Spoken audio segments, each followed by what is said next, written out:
लेकिन हम देख रहे हैं किस तरह से भारतीय संविधान और लोकतंत्र को भारतीय जनता पार्टी कमज़ोर कर रही है।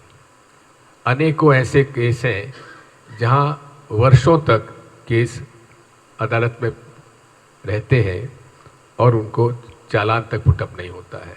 महंगाई निरंतर बढ़ती जा रही है, बेरोजगारी बढ़ती जा रही है। नरेंद्र मोदी जी के जितने भी फैसले हुए हैं, चाहे नोटबंदी का हो, चाहे जीएसटी हो, जितने भी फैसले हुए हैं वे असफल रहे हैं। आज गरीब आदमी परेशान है। ये महंगाई के कारण पूरे देश में आज छोटा और मध्यम परिवार पूरे तरीके से महंगाई से त्रस्त है, बेरोजगारी बढ़ती जा रही है। मैं इस बात को भी देख रहा हूँ कि तेलंगाना में भी मिनी व्यापम की शिकायत हमें वहाँ मिली थी। लाखों हमारे बेरोजगार तैयारी करके फॉर्म भरे थे, लेकिन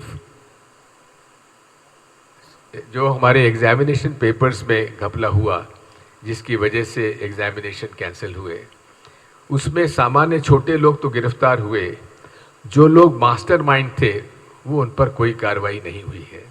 ये अपने आप में बेरोजगारी समस्या के साथ एक खिलवाड़ था, जिसकी हम भर्त्सना करते हैं। और सरकार यदि बनेगी तो बिल्कुल निष्पक्षता से बेरोजगारों को रोजगार देने के लिए नियम बनाए जाएंगे, और हम वादा करते हैं किसी प्रकार का इसमें अनियमितता हम लोग नहीं आने देंगे। साथियों, आज हम लोग मिल्क डे भी आज है, जहाँ पर कि अमूल के माध्यम से जो वाइट रिवॉल्यूशन आज इस देश में हुआ है, उसका श्रेय जाता है सरदार वल्लभ भाई पटेल को, जहाँ सहकारिता के माध्यम से उन्होंने दूध डेयरी को प्रोत्साहित किया था और आज इंटरनेशनल ब्रांड अमूल बन चुका है। हम 26/11/2008 को जो मुंबई में टेररिस्ट अटैक हुआ था, उसमें जितने लोग आहत हुए थे उनको हम श्रद्धांजलि अर्पित करते हैं। और हम इस बात को दावे के साथ कह सकते हैं कि हमारे जो पुलिस के अफसर, पैरामिलिट्री फोर्सेस के अफसर, आर्मी के अफसर जो शहीद हुए वो, और जो 175 सिविलियंस मारे गए, उनको हम श्रद्धांजलि अर्पित करते हैं। साथियों, यदि आपके पास कोई प्रश्न हो तो मैं उत्तर देने के लिए तैयार हूँ।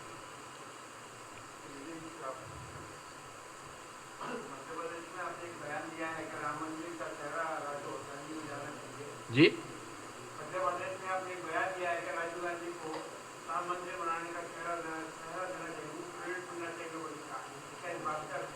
देखिए, बात यह है, भगवान राम सबके प्रिय हैं और राम मंदिर कोई पॉलिटिकल एजेंडा नहीं है। इसमें मैं ज़्यादा कुछ नहीं कह सकता, कितना ही कह सकता हूँ कि जिस प्रकार से भारतीय जनता पार्टी धर्म का उपयोग एक राजनीतिक हथियार के रूप में करती है, वो कानून उसे परमिशन नहीं देता है। लेकिन हमें इस बात का दुख है कि माननीय केंद्रीय चुनाव आयोग उसको संज्ञान में नहीं लेता है, क्योंकि कर्नाटक में आपने देखा था कि स्वयं प्रधानमंत्री जी कह रहे हैं कि बजरंगबली का नाम लेकर आप बटन दबाइए। ये पूरे तरीके से it violates the election laws, people's representation act, and therefore I think this is not an issue as it stands today. देखिए, बात क्रेडिट की और डिस्क्रेडिट की नहीं है, उसमें नहीं, ऐसा नहीं है। मेरा बयान ऐसा नहीं था। मैंने कहा था कि मंदिर निर्माण में सभी ने कंट्रीब्यूट किया है।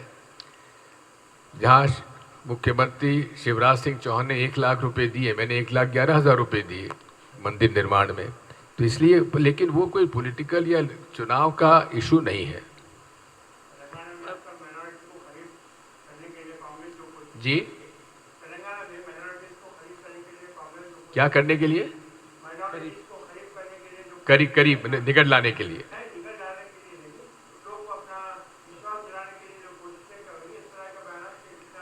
देखिए, ये बात समझ लीजिए, कांग्रेस पार्टी कभी धर्म की राजनीति नहीं करती है।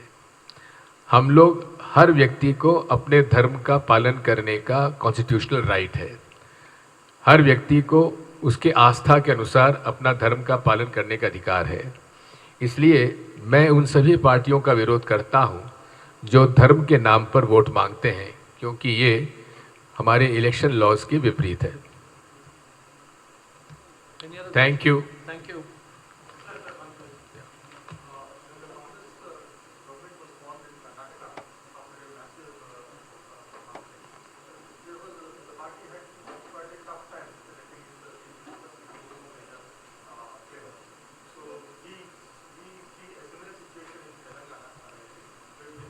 Where was the tough time? Where was the tough time? In fact,